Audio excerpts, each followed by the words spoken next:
சோழன் என்னுடைய புருஷன் அப்படின்னு நிலா எல்லார் முன்னாடியும் உரிமையா சொன்னா நல்லா இருக்கும்னு நீங்க நினைச்சீங்கன்னா இந்த வீடியோக்கு ஒரு லைக் பண்ணுங்க. வாங்க வீடியோக்குள்ள போலாம்.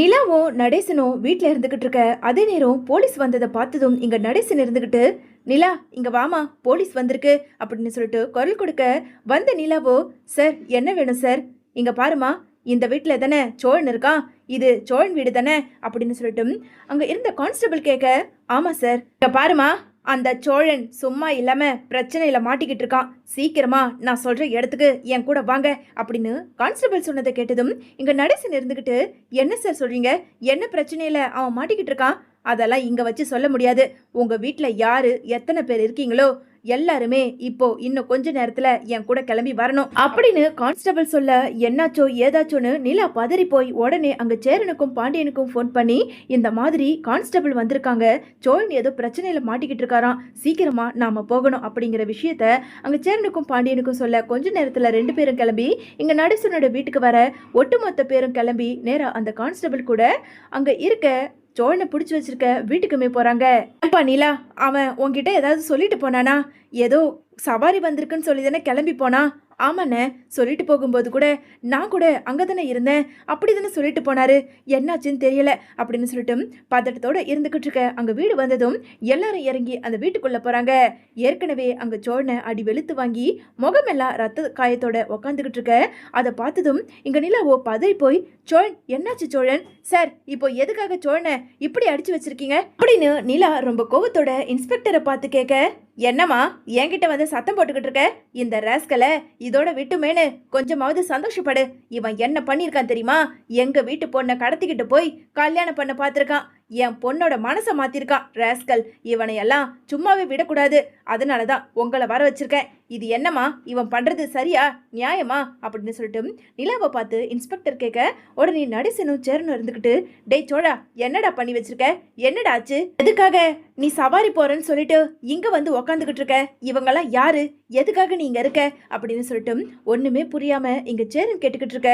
அண்ணே இல்லைண்ணே, அது வந்து சவாரிக்கு போய்கிட்டு தான் இருந்தேன், அப்போ இந்த பொண்ணு வேற ஒருத்தம் கூட கார்ல வந்ததுண்ணே, ஓடி போய் கல்யாணம் பண்ணிக்கிறதா இவங்களுக்குள்ள பேசிக்கிட்டாங்க, சரி கல்யாணம் தானே பண்றாங்க, ரிஜிஸ்ட்ரேஷன் நான் பண்ணி வைக்கிறேன்னு சொல்லி இவங்க ரெண்டு பேர் கூடயும் நான் போனேனே, கல்யாணம் ஆகிறதுக்குள்ள இவங்க சித்தப்பா வராருன்னு சொல்லி இந்த போலீஸ் வரதை பார்த்து அந்த கல்யாண மாப்பிள்ள அதான் இந்த பொண்ணு நம்பி ஓடி வந்ததே, அந்த ஆள் என்னடானா எல்லாத்தையும் தாலி பூல இருந்து தூக்கி என் கையில கொடுத்துட்டு அவன் பாட்டுக்குன்னு ஓடி போயிட்டான். கொஞ்ச நேரத்துல இந்த பொண்ணோட சித்தப்பா அதான் இந்த இன்ஸ்பெக்டர் வந்து என்னமோ நான் தான் இந்த பொண்ணை கடத்தி கூட்டிட்டு வந்துட்ட மாதிரி என்ன பிடிச்சிட்டு வந்து இங்க அடிச்சுக்கிட்டு இருக்காருன்னு அப்படின்னு சொல்லிட்டு சோழன் சொல்ல, உடனே இன்ஸ்பெக்டரோ, ஏண்டா என் பொண்ணை கூட்டிட்டு போனதும் இல்லாம கதையா அழுந்து விட்டுக்கிட்டு இருக்கியா, என் கண்ணு முன்னாடி தான் நீ மாலையும் கழுத்துமா நின்னுக்கிட்டு இருந்த, அதை நான் தான் பார்த்தனே அப்படின்னு சொல்லிட்டு இங்க இன்ஸ்பெக்டர் சொல்ல, ஐயோ சார் அதான் சொல்றேனே, அந்த பையன் தான் சார் என்கிட்ட மாலை கொடுத்துட்டு அங்கேருந்து கிளம்பிட்டான், இந்த பொண்ணை தயவு செஞ்சு என்னை விட்டுட்டு போயிடுன்னு சொன்னதுக்கு, அண்ணே என்னை எப்படியாவது போகிற வழியில் எங்கேயாவது இறக்கி விட்டுடுன்னு சொல்லி இந்த பொண்ணு ரொம்ப கெஞ்சிச்சு, பார்க்கும்போதே பாவமாக இருந்தது, நீங்கள் எல்லாரும் குடும்பமாக சேர்ந்து இந்த பொண்ணை கொலை பண்ணி போட்டுருவீங்கன்னு சொல்லி இந்த பொண்ணு ரொம்ப பயந்தது, அந்த ஒரு பரிதாபத்தினால இந்த பொண்ணை மறுபடியும் நான் காரில் கூட்டிகிட்டு வந்தது, இப்போதான் எனக்கு தெரியுது இது ரொம்ப பெரிய தப்புன்னு, பிரச்சனை என்ன தேடி வரல, நானா போய் பிரச்சனையில் மாட்டிக்கிட்டேன் அப்படின்னு சொல்லிட்டு இங்கே சோழன் சொல்லிக்கிட்டு இருக்க.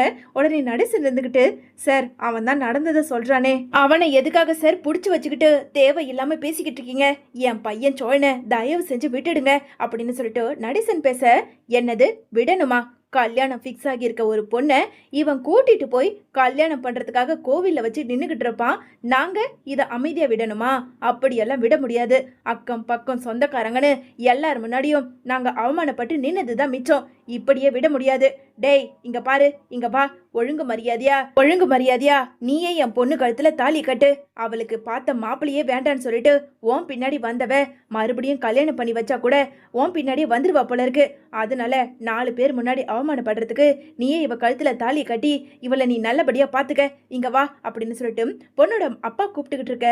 உடனே சோழனுக்கோ ரொம்ப அதிர்ச்சியா இருக்கு, ஐயோ என்னங்க நீங்க வேற என்னென்னமோ பேசிக்கிட்டு இருக்கீங்க, ஏமா உனக்கு நான் உதவி பண்றேன்னு சொல்லி தானம்மா வந்தேன். நீ எதுவுமே வாயை திறக்காம இப்படி அமைதியா இருந்த என்ன அர்த்தம்? தயவு செஞ்சு உன் வாயை திறந்து சொல்லு.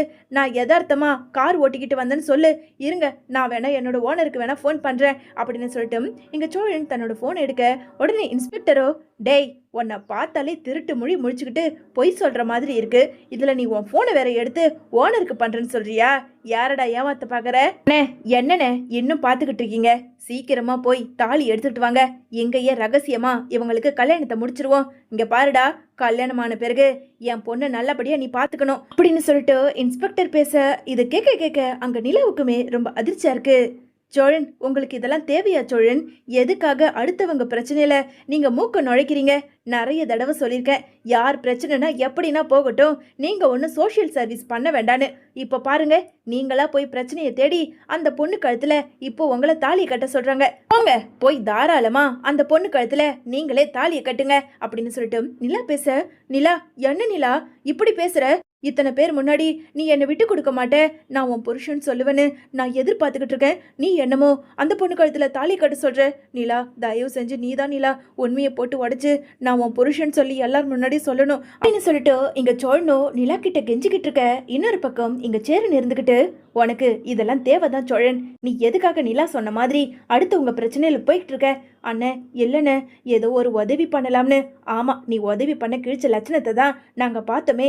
இப்போ என்ன பண்றது அப்படின்னு சொல்லிட்டு சேரன் ஒரு பக்கம் பேசிக்கிட்டு இருக்க.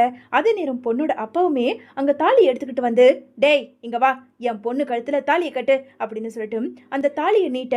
உடனே இதை பார்த்துக்கிட்டு இருந்த நிலாவோ, இங்க பாருங்க, நான் இவ்வளவு நேரம் பேசல, ஆனா நான் பேசுறத கொஞ்சமாவது காது கொடுத்து கேளுங்க. வந்ததுல இருந்து சோனியே நீங்க கேள்வி கேட்டுக்கிட்டு இருக்கீங்களே, உங்க பொண்ணை பார்த்து இவனை தான் நீங்க காதலிச்சிங்களான்னு ஒரு தடவை நீங்க உங்க பொண்ணை கேட்டீங்களா? அதை முதல்ல சொல்லுங்க அப்படின்னு சொல்லிட்டு நிலா கேட்க, எங்க பொண்ணோட அப்பாவுமே அங்க தன்னோட பொண்ணை பார்த்து, என்னம்மா இவனை தானே நீ காதலிச்ச?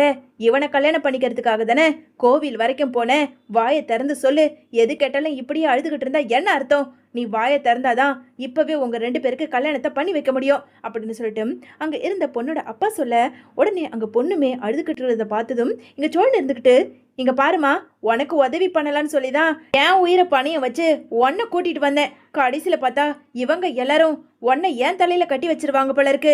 சார், தயவு செஞ்சு என்னை விட்டுடுங்க சார். நான் உங்க பொண்ணை காதலிக்கவே இல்லை. உங்க பொண்ணை காதலிச்சதே வேற ஒருத்தன், அவன் பேர் ரமேஷ். ஏமா வாயை திறந்து சொல்லு, அப்படி இல்லைனா நானே உன்னை இங்கேயே கொண்டு போட்டுடுவேன் அப்படின்னு சொல்லிட்டு அங்க இருந்த சோழன் கோவப்பட்டு பேச, நிலாவோ பொறுமையா அந்த பொண்ணு பக்கத்துல போய் நின்று அந்த பொண்ணை ஓங்கி பலர்னு கண்ணத்திலே ஒரு அறை கொடுக்குறாங்க. நானும் எவ்வளவு நேரம் பொறுத்து பொறுத்து பார்த்துக்கிட்டு இருக்கிறது? என் புருஷன் சோழன் உன்னை காதலிச்சு உன்னை கூட்டிட்டு வந்துட்டானா? நீ எவ்வளவு தைரியம் இருந்தா இப்படி வாயை திறக்காம அமைதியா இருப்ப? இங்க இருக்கவங்க எல்லாரும் என் புருஷனை தான் தப்பா நினைக்கிறாங்க. இப்போ வாயை திறந்து சொல்ல போறியா இல்லையா அப்படின்னு சொல்லிட்டு நிலா ரொம்ப கோவத்தோட அந்த பொண்ணை பார்த்து பேச, உடனே இதை பார்த்துக்கிட்டு இருந்த இன்ஸ்பெக்டரோ, என்னம்மா சொல்ற? இந்த சோழன் உன்னோட புருஷனா? சார், ஆமா சார், இதோ இருக்கு பாருங்க, என் புருஷன் என் கழுத்துல தாலியை கட்டினது. என்னோட தாலி இதோ இருக்கு பாருங்க அப்படின்னு சொல்லிட்டு தன்னோட கழுத்துல இருந்த தாலி எடுத்து அங்க இன்ஸ்பெக்டர் கிட்ட காட்ட, என்னம்மா சொல்ற? இந்த சோழன் உன் புருஷனா? அப்போ எதுக்காக என் பொண்ணு கூட இருக்கணும்? சார், அதான் சொல்றாருல, ஏதோ உங்க பொண்ணுக்கு உதவி பண்றதுக்காக இப்படி ஒரு பிரச்சனையில போய் மாட்டிக்கிட்டாருன்னு. ஏமா வாயை திறந்து பேசு அப்படின்னு சொல்லிட்டு நிலா சொல்ல, உடனே அந்த பொண்ணுமே பேச ஆரம்பிக்கிறாங்க. எல்லாரும் என்னை மன்னிச்சிருங்க, இவர் எனக்கு உதவி பண்ண வந்தவர் தான். நான் காதலிச்ச அந்த ரமேஷ் என்னை எங்க சித்தப்பா வர்றதை பார்த்ததும் பயந்து என்னை விட்டுட்டு போயிட்டாரு. அந்த நேரத்துல தான் இவர் பாவம் மாட்டிக்கிட்டாரு. இவர் எனக்கு உதவி பண்ண வந்தவர் தான் அப்படின்னு சொல்லிட்டு அந்த பொண்ணு வாயை திறந்து பேச, இதை கேட்டதும் பொண்ணு வீட்டுக்காரங்களுக்கு ரொம்ப அதிர்ச்சி ஆகுது. பாவி பாவி, இத வாயை திறந்து முன்னாடி சொல்லியிருந்தா உனக்கு என்ன கேடு?